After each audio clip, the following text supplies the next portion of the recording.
You guys are doing good. Thanks for having me on. Really looking forward to it. Yeah, no problem. Thank you. Yep. Thanks for coming on. All right.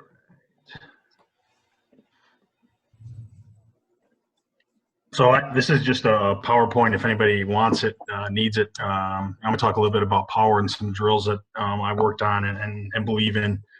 My cell phone's on the bottom. You can always reach me on Twitter as well. So make sure you reach out to me. Questions you have on this, if you don't have time or anything like that. A lot of these are slides. I do have some film towards the end. I'm still stuck in Wisconsin, staying at my mom's still until I can move into Iowa.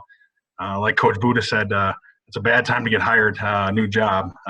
So been a lot of Zoom meetings with players, but haven't really met guys face to face or even working from the same state that I now work in. So a little bit different times, but I think we're rolling with the punches. So like you said, I'm the offensive line coach and recruiting coordinator at Upper Iowa University. Was just hired here back in March.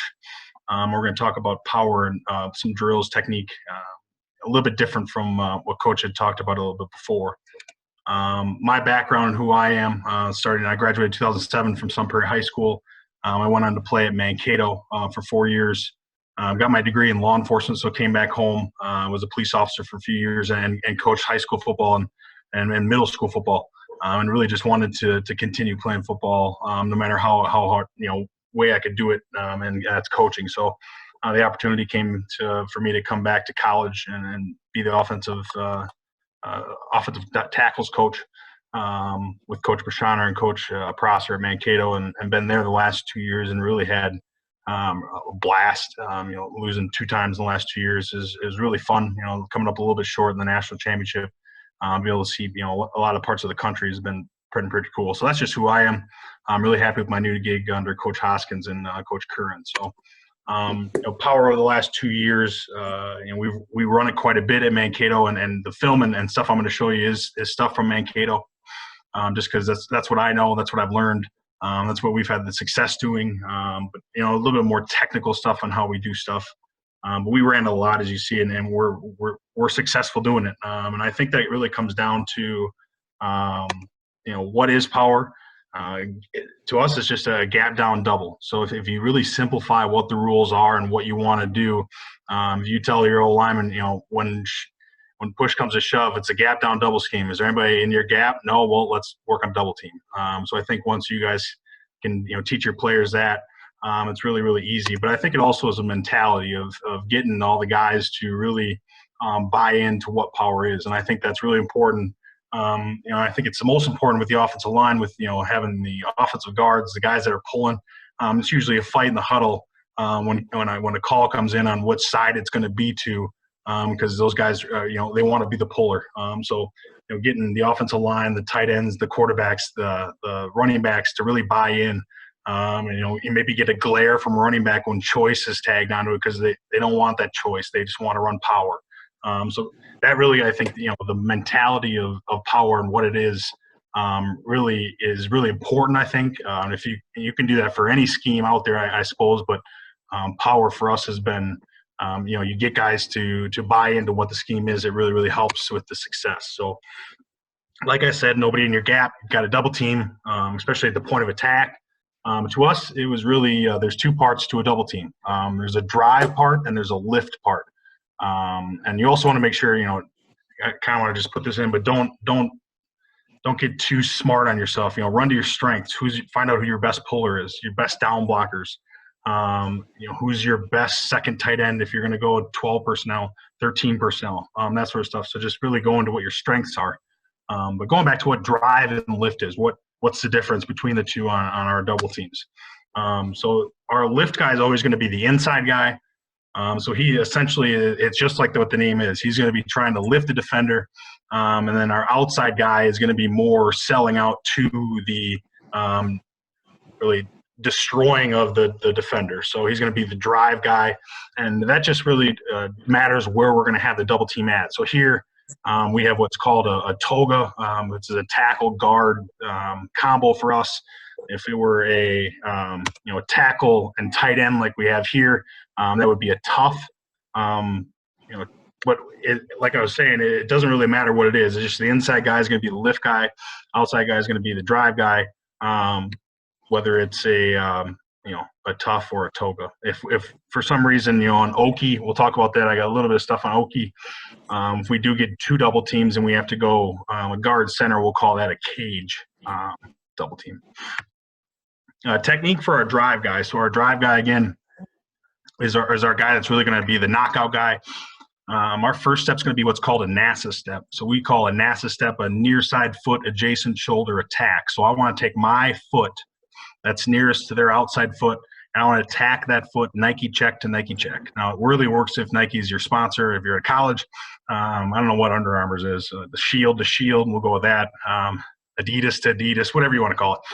But really want to make sure that that's a 6 to 8 inch gaining ground step, usually at about a 45-degree angle, but you really don't want to tell them what angle you're going at. You just want to say, I want your outside of your foot to their outside of their foot on your first step, and that kind of dictates where they're lined up at. So that second step is going to be what's called a drive step. It's just 12 to 18 inch step, and we really want that step to be as low to the ground as possible.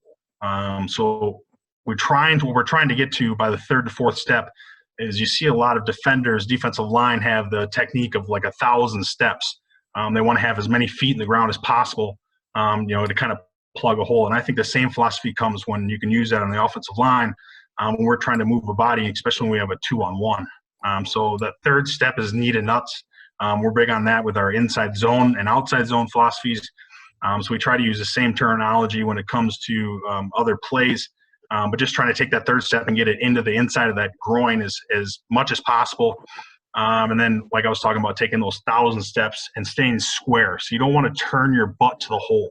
I think that's a big no-no in our scheme of trying to just give the back a one-way go. There's been many a time where we'll face a team that if we stay square and we lose a block over the top, we're giving our back a 2-way go if we just stay square with the block.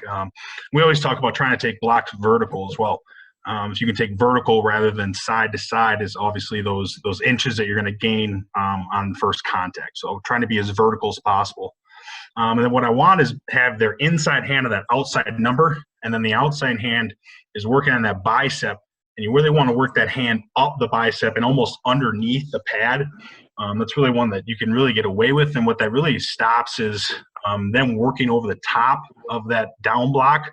And really the only thing that they can do is then go to a spin, which is easy just if you do a drill where you replace your hands.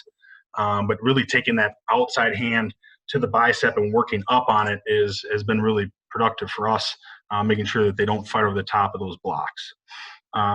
We always talk about also eyes in the V of the neck, and they'll be like, V of the neck. Yeah, coach, I wear V necks. We're not talking about the V of your neck here. We're talking about the V of your neck on the side. So making sure your eyes are here, looking through the V of the neck to the linebacker that you guys are working to. A lot of times that linebacker is going to shoot backside. That's why we're more focused on the V of the neck with our drive guy. With our lift, just talking about step punch drive too with a NASA. With that first step being the NASA step drill we do every day is step punch drive. It's a 3-part drill where it's just a 1 step. So we'll do step punch drive inside zone, outside zone, where you have bucket, knee to nuts, 3rd step vertical on your rail. We'll also have where you do your NASA step, where it's NASA, 2nd step, whereas you're trying to get that 12 to 18 inches, and then do 1,000 steps. So, we kind of trade off and on when we're doing those drills. Usually it's inside zone, outside zone footwork on Tuesdays. Wednesdays we'll get NASA steps in, and then Thursdays we'll get shoots and double team stuff in. So I'm just trying to change it up a little bit in the beginning of practice for individuals. For our technique for lifts, we talked about drive being the kill guy.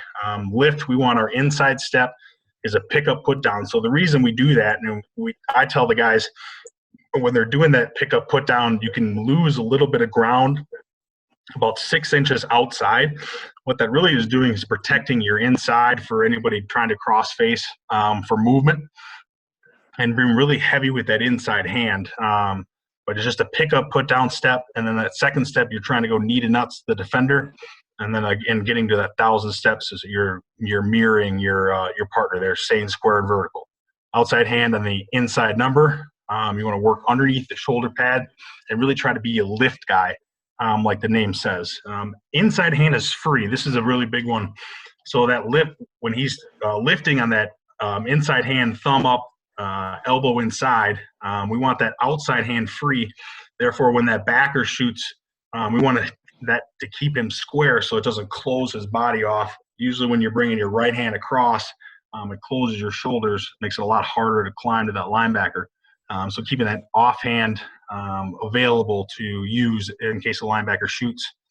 And then inside hands, backside, and the backside linebacker, we may call a Mike call, just change it up to be a Tyson or a Jordan call. That's just basically working to the stacked backer. We may work that in like an Okie front, but I'll show you that a little bit later on. Communication, I think, is key. I think we talked about, our double team calls, tough, togas, cages, front side, but also you, me calls when we are working those double teams on who's leaving, and then making sure whoever is not leaving is covering up the defender so we're not losing them or getting split at that first level. Center is going to be the same rules as our block back guy, as our NASA step, as our drive guy. So it's really easy to teach this. You have the same exact rules on footwork where you have a NASA step. You have that 6 to 8 inch step. Your second step is that drive step, and the third step is just trying to get to your knee to nuts to 1,000 steps as fast as possible. Inside hand and the outside number, working outside hand of that bicep like we were talking about, just working up underneath that pad, eyes on the V of the neck, and then lend a hand. If the head up defender, if you have a zero technique in bear, I think bear and Okie are really the only two that we go against that really changes the rules of what power is for us. Being we run it mostly at the C, even the D gap, depending on where our double team is going to be. But making sure that what your rules are. Bear, give a little bit of help to a head up guy. In Okie, we know we can work that second double team. Backside guard. We're skip pulling. We want to try to stay as square as possible on that skip pull. The only time it changes from a skip pull to an open pull is when we have a walk call. That would just be if we have danger off the outside, say it's going to be a walk-up outside linebacker. They're playing Okie with outside linebackers walked up. We may just run it a little bit more like counter rather than power. We still call it power. It's just changing that with a walk call. Same thing with like a Howie call to our to our backside guard. That's just telling them, because on his pull, he's reading the inside hip of the tight end. When that tight end is going to be involved in the double team, he gives a Howie call to that backside guard that tells him that he's going to be a long puller. Here we give him a little bit more leverage on if he's an open puller or a skip puller. We do want him to stay square as possible for as long as possible. We do understand, obviously, that tight end being part of the double team is just making that edge a little bit farther out. So a little bit of leeway on what they want to do with that. A big drill we do is called an Alabama drill. This is the best picture I could find. I stole this one from Coach Prosser. He runs this a lot with the offensive line in Mankato. But we run this as a 2-group set. So we'll have, these two guys here. We'll move these two pads out and have another 2-group here. And we'll work it so there's a guy going against these two. That way we can do a 2-part, essentially a 3-part. He's going to be down blocking on that defender, working that outside hand on the bicep, working up. And then he's going to work them up the field. And then you're also going to get your skip pull up into the hole, and you'll have somebody holding a bag here. So that way we're working our down blocks, and then we're also working our skip pulls to get through those bags. It's something we work probably twice a week for at least 5 minutes. Really, really helps our guys to stay low out of those pulls, and also for those teams that are working over the top, it's a little bit more emphasis on those weeks. Backside tackle responsibility is just one thing we tell them to is to try to play with your split a little bit. I think that's something that isn't talked about as much, or should be talked about more. Is playing with your split as an offensive lineman and using it to your advantage. I think that knowing what the circumstances are for the best results, being a tackle on the backside, I can widen my split out a little bit to widen that defender out. So that if they do have any blitz game on where that guy's either, a 5 going to a 4-eye, or we have a blitzing linebacker, it makes that gap a little bit farther away for him to get to. I'm a big believer in just widen out your split a little bit. But he's a step hinge. The only time that really comes into effect, and I can't remember which coach was talking about it, it's really easy when you – at Mankato, at least when you have really, really good offensive linemen. I think the best players win a lot of football games. That's the reason you win. So we're able to do a lot of things, athletic-wise up front that, maybe some other teams can't do. We do that with, some offensive tackles from De Pere, Wisconsin that can move like crazy. So we've been really gifted on that aspect of things. So, but in the Bear front, we want to make sure that we're lending a helping hand, because we're going to be a gap up front, gap down block for everybody up front. We're going to have no double teams. So we tell that tackle backside that he needs to work down with that post foot, heavy 3 steps to try to cover up that 3 technique or 4-eye for the center that's blocking back before he has any responsibility kicking back out on his hinge. Now, there are some times where you need to put a little bit more effort towards that 4-eye or 3 technique to make sure that you're not allowing penetration before you even worry about any outside hinge. But it's very, very rare that a hinge or that player that's going to, brown the hoop on you is going to make that play. So, and I'm okay with, if somebody makes a tackle on that, kudos to them. They're very, very good. We'll just scheme it up a little bit better next time. So that's how we block that backside tackle. So a little bit, it doesn't matter what front we're in. Like I said, we're just showing Mankato stuff. Working, front side here. Let me just move this out of the way. Whether we're an 11 personnel with a tight end off the ball, the tight end is just going to kick out. We're going to have a toga block back to that. We're always working that double team. If it's a 1 double team, we're always working it back to the backside linebacker. And just sending our center back, pulling with our guard a skip pull and step hinging with our backside tackle. Same thing in an underfront. It doesn't change our rules at all. Playing Minnesota Duluth here. But this, with them lining up a little bit outside here, we were really successful with our tough blocks, getting to the Mike linebacker and pulling for 21. Whether it's an Okie, it's a little bit different here, just because we are able then to do 2 double teams. So this is when our Mike call, our Tyson, our Jordan call comes into play, where we really can take our double teams here vertical to the we call this the Mike linebacker and this defense. And then we can work this double team here, a cage double team back to our will. And we at Mankato, we weren't very we didn't identify linebackers. We'll do that a little bit more at Upper Iowa. But these guys just knew from playing with each other as long as they did to know who they were working to. And this is what I was talking about in Okie. It turns a little bit more into counter, where we're doing a little bit more of a kick out block instead of a log or a pull-up block. And then green front's very similar to an over or an under front. Here's where we'll get into a lot of stuff backside 12 personnel. Coach Brashaner does a really, really good job of mixing up the personnels, but getting help backside with this with this tight end.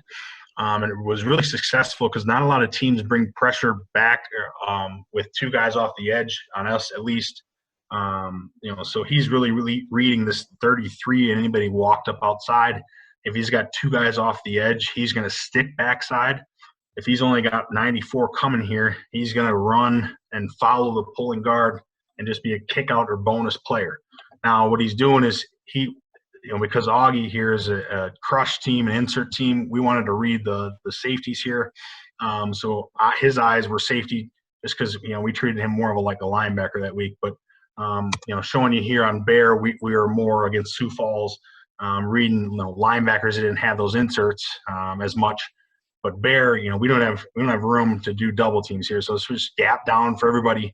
It's really nice when you get into 13 personnel with the big heavies up front, and everybody can insert off the line of scrimmage, and because 2 guys are coming off the edge. Now he's reading 5 here backside as the H. We call him the J. If he were to shoot the B gap, he would be his responsibility then, so the tackle can do the step hinge. So just a little bit different out of Bear with everybody doing gap down.